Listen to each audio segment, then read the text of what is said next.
Hi everyone, good day and welcome back to Bible Story to Reality with Blossom.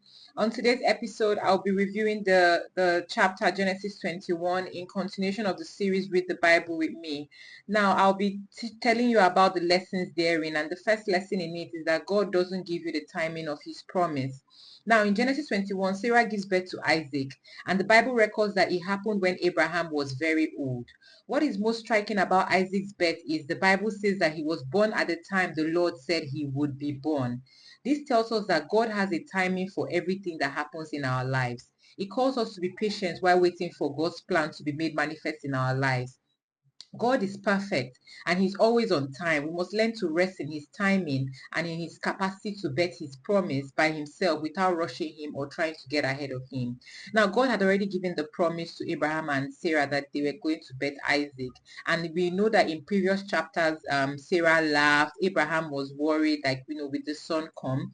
But in Genesis 21, it says that Sarah eventually gave birth to Isaac at the time the Lord said he would give birth to Isaac. Now, if you remember the story of when the men that came to visit Abraham said in 9 months' time, that means God kept his word. In our modern day today, a lot of times God gives us a promise and we are wondering how would this come to pass.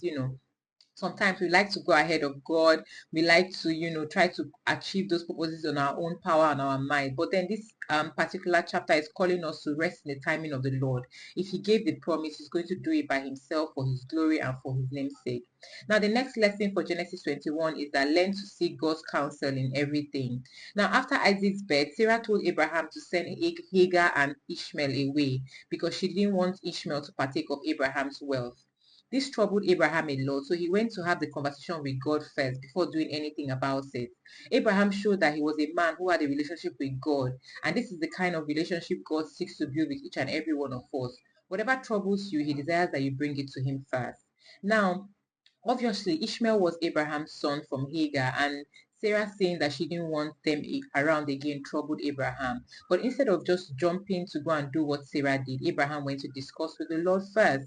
What does this teach us? It teaches us that for every decision we want to make, for every path we want to follow, for everything we want to do, we should go and seek the counsel of the Lord, and he will be willing and able to respond to us. In this chapter, God responded to Abraham and told him to send them away, that he will take care of. He should do what Sarah says, and that he will take care of Hagar and Ishmael, which he did.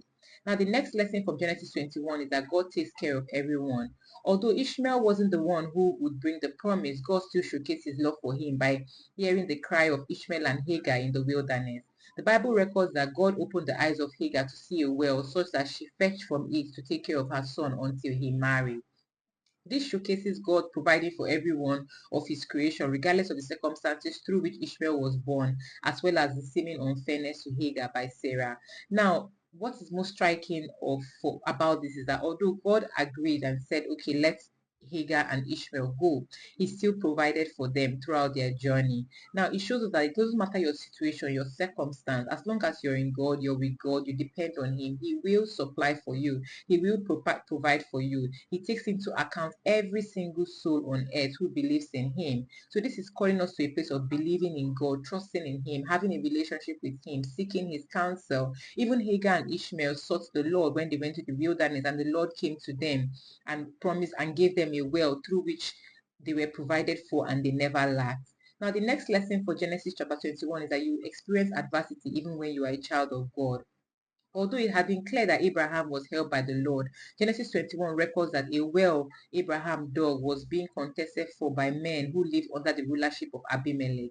Because of Abimelech's experience with Abraham, he made him promise to deal honestly with him before resolving the issue Abraham faced. Upon resolution, the Bible records that Abraham worshipped God and planted a tree, which in my opinion is a sign of new growth and new beginning. Now, as a child of God, everything is not going to be rosy and smooth. The Bible tells us that we are in this world, we are not to be of this world. Abraham faced adversity with his well, and it says that with the well he had dug, well could be like your source of provision, your source of wealth. He's faced some adversity from Abimelech's men, but because of the experience Abimelech had with Abraham initially, he made him he wanted to be sure that Abraham was saying the truth about the situation he was facing. And when he confirmed it, he helped Abraham overcome the situation that he was going through. It teaches us to have friends, to keep friendship, to not lie. Abraham in the beginning lied to Abimelech and it almost cost him his life. So the second experience they now had together was now Abimelech wanting to be sure that Abraham was saying the truth. It just teaches us to always be truthful to the people we call friends, and that even as believers, as people that walk in God, we'll face adversity, but we should always be strong in the Lord and in the power of His might.